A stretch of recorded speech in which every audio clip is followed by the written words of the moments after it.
Assalamualaikum warahmatullahi wabarakatuh. Selamat pagi, selamat siang, selamat sore teman-teman semuanya. Pada kesempatan kali ini saya akan menjelaskan terkait dengan part of speech in English, or we can say English part of speech. Jadi kelas kata di dalam bahasa Inggris atau jenis-jenis kata dalam bahasa Inggris. Dalam bahasa Inggris sering sekali diistilahkan dengan sebutan pause, part of speech, atau istilahnya adalah part of speech.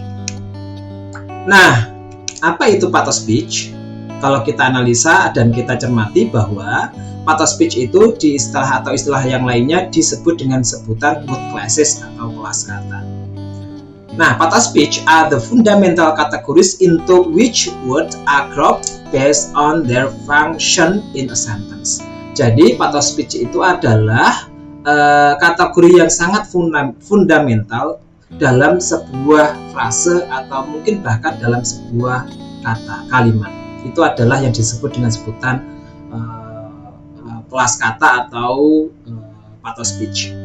Jadi, frase ataupun kalimat tidak akan terbentuk ketika tidak ada part of speech, tentunya begitu. Nah, saya akan memunculkan contoh. Contohnya adalah Richard always comes to my party although I do not invite him. Ini adalah kalimat dari kata Richard sampai ke him.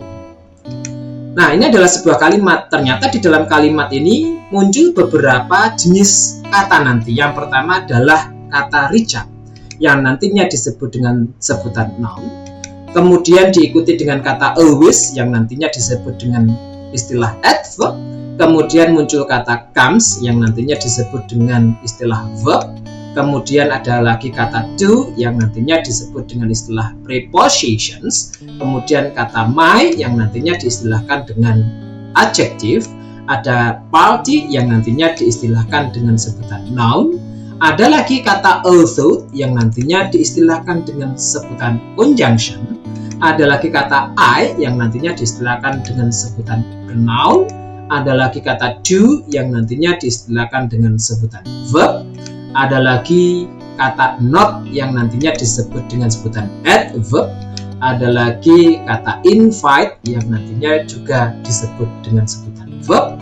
Dan yang terakhir kata him, yang nantinya disebut dengan sebutan pronoun. Nah, dari istilah-istilah tersebut, mari kita kelompokkan berapa jenis sih sebenarnya part of speech di dalam bahasa Inggris. Yang pertama adalah verb. Verb ternyata dari kalimat itu muncul dua. Yang pertama adalah comes, yang satunya adalah do. Yang nantinya kita kelompokkan untuk golongan nomor satu. Ada tiga ya, invite, yang nanti akan kita kelompokkan nomor satu. Kemudian setelah verb ada lagi noun. Kalau kita analisa ternyata muncul dua, Richard sama party, yang nantinya kita kelompokkan menjadi golongan kedua. Kemudian ada lagi pronoun. Nah, ketika kita analisa ternyata ada dua pronoun dalam kalimat ini, kata I dan juga him, yang nantinya akan kita golongkan menjadi golongan nomor 3. Kemudian ada kata my, yaitu adjective. Nah, yang nantinya akan kita golongkan ke golongan keempat. Ada lagi adverb.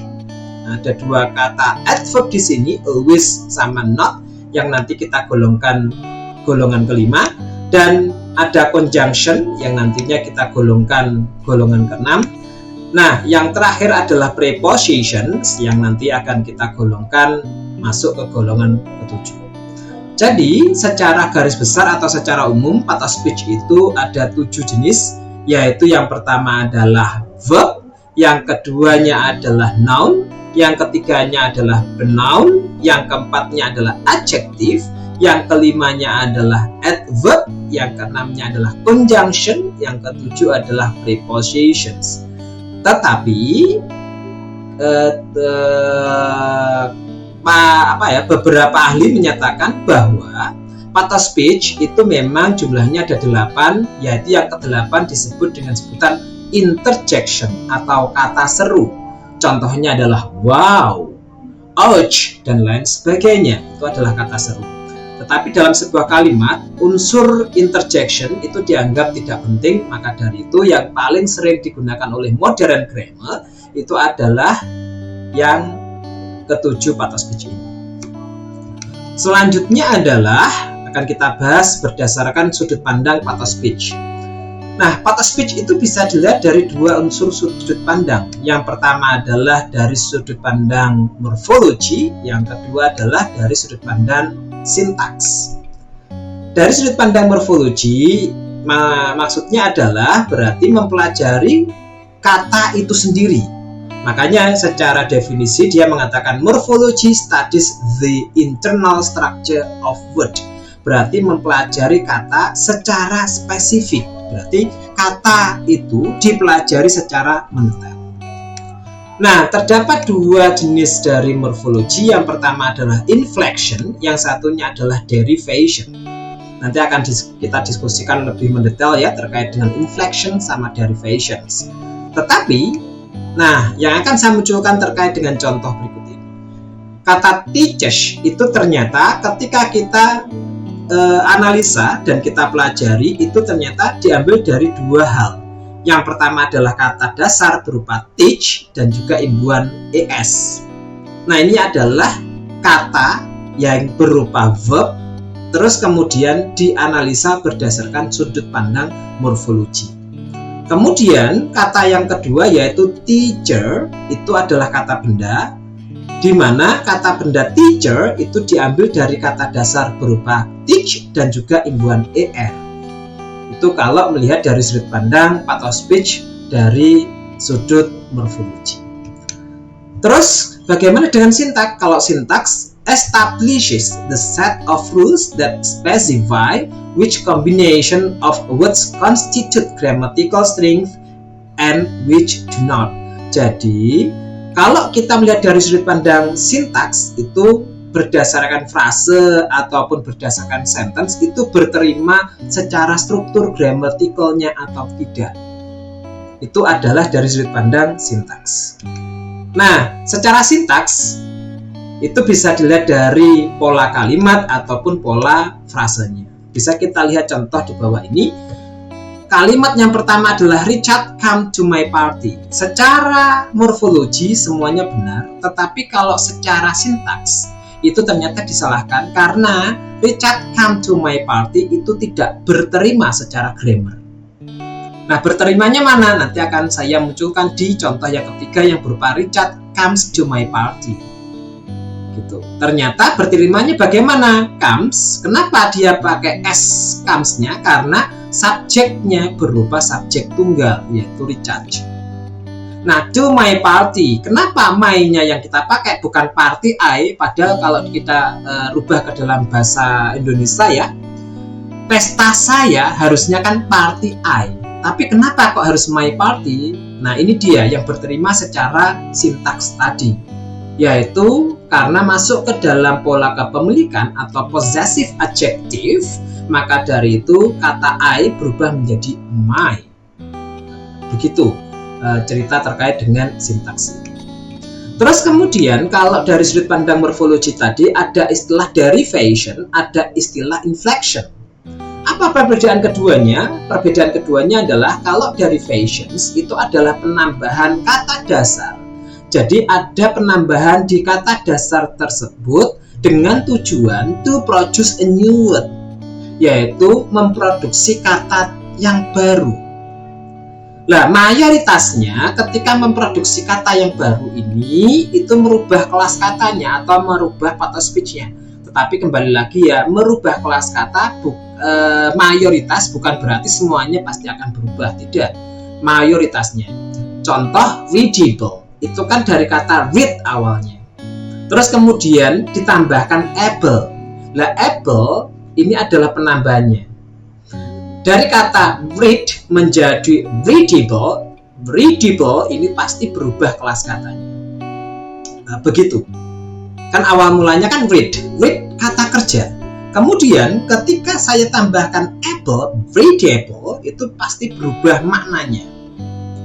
Kata impolite yang awalnya adalah kata polite, terus kemudian kita kasih imbuhan im, memunculkan makna yang terbaru, yaitu makna tidak sopan. Awal mulanya kan kata polite itu maknanya adalah sopan. Ketika kita tambahkan impolite, akhirnya berubah makna menjadi tidak sopan. Sama halnya dengan kata readable. Read, membaca. Ketika ditambahkan readable, berarti nanti keterbacaannya. Readable, berarti bisa terbaca. Nah, kemudian ada istilah inflection. Kalau inflection itu no producing the new word, berarti dia tidak menciptakan kata baru ketika kita tambahkan imbuhan tersebut.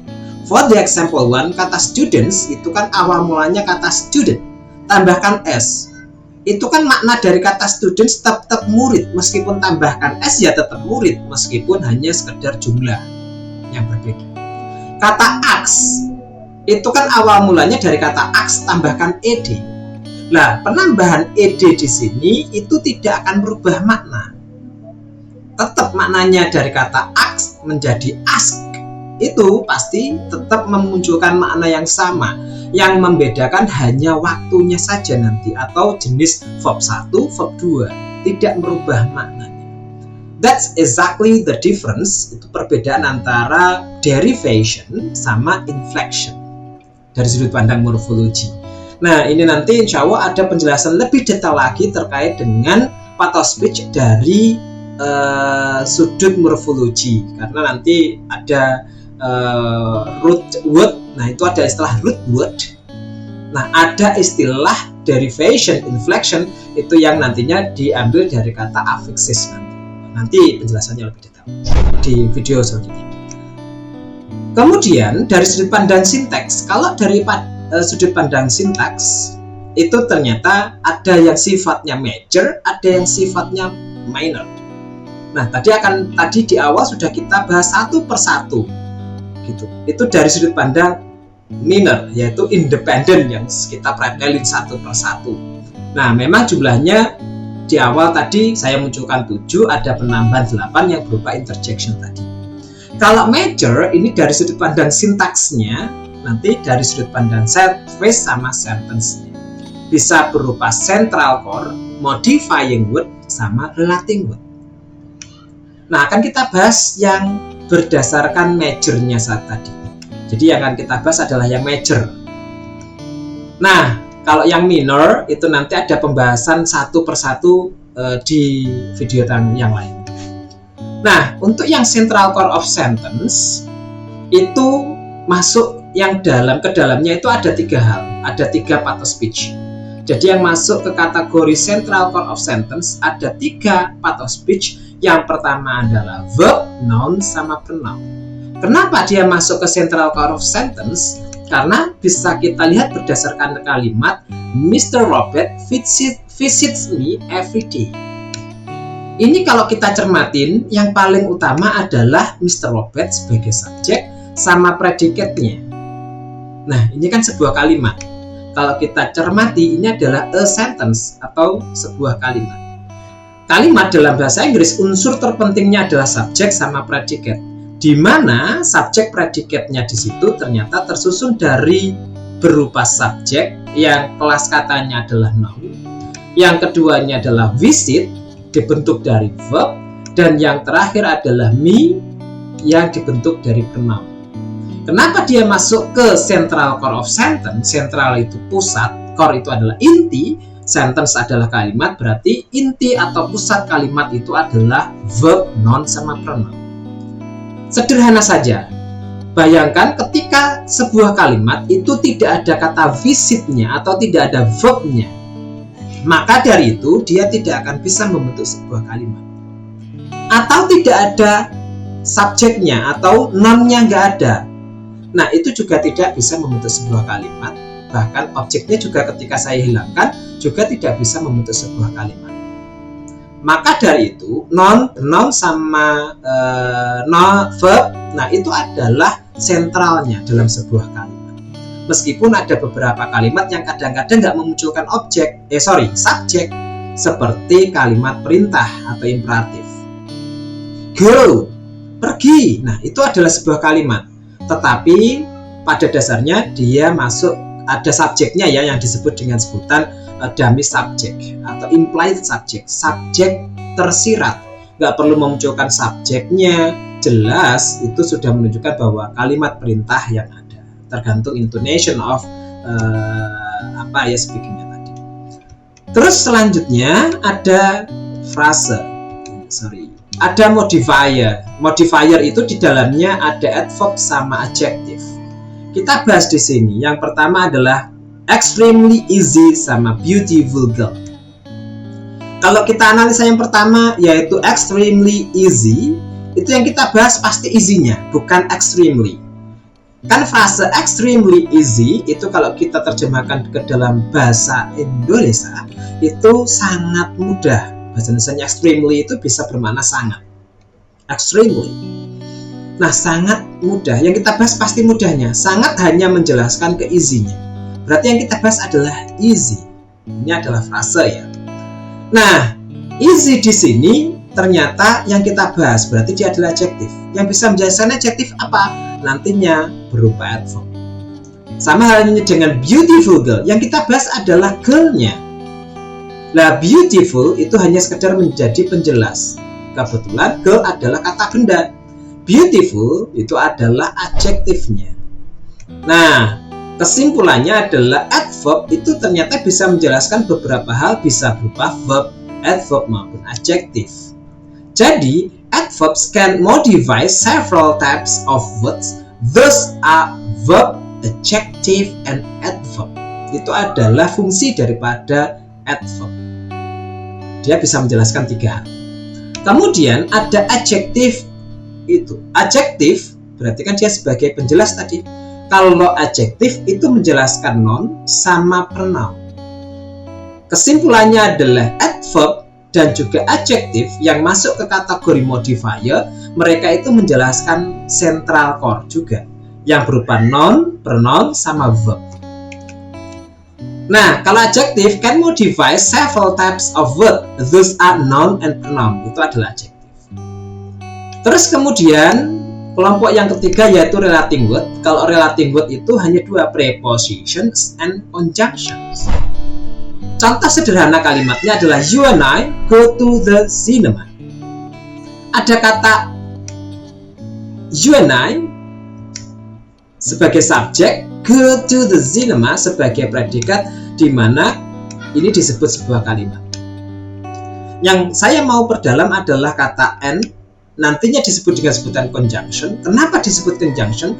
Karena dia sifatnya relate, menghubungkan antara 2 hal yang setara, yaitu subjek you dan juga I.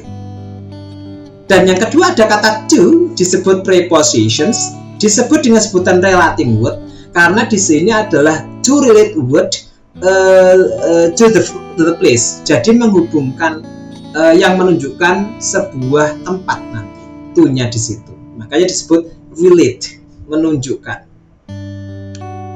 Conjunction is to connect words. Kalau yang namanya conjunction itu sifatnya adalah to connect words, phrases, clause, or sentences. What about prepositions? Prepositions to show the relationship between words in a sentence. Berarti menghubungkan antara kata di dalam sebuah kalimat. Itu dari saya. Terima kasih banyak atas perhatiannya. Semoga bermanfaat nantinya. Assalamualaikum warahmatullahi wabarakatuh.